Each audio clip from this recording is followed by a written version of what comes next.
Arestado ng mga tauhan ng Bacoor City Police ang isang lalaki matapos magpaputok ng baril sa gitna ng inuman. Dahilan upang madamay at maaresto rin ang 5 niyang kasamahan. Ang detalye ng report mula kay Patrolwoman Priscel May Urbano. Tao ang naaresto ng mga tauhan ng Bacoor Component City Police Station matapos masangkot sa kaguluhan at iligal na pagpapaputok ng baril sa Barangay Bayanan, Bacoor City, Cavite.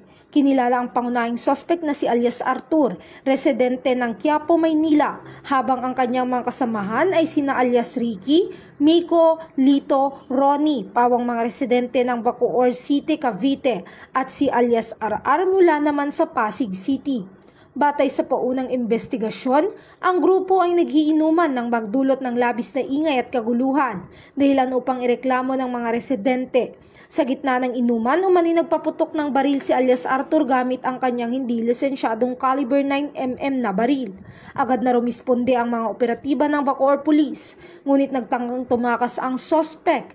Dahil sa mabilis na aksyon ng mga pulis, nahuli si Arthur at narecover mula sa kanya ang nasabing baril, isang magasin, 11 bala at 2 basyo ng bala. Samantala, nahaharap si alias Arthur sa mga kasong paglabag sa alarm and scandal, illegal discharge of firearms at Republic Act 10591 o ang Illegal Possession of Firearms and Ammunition Act. Samantalang ang 5 niyang kasamahan ay sasampan din ng kasong alarm and scandal.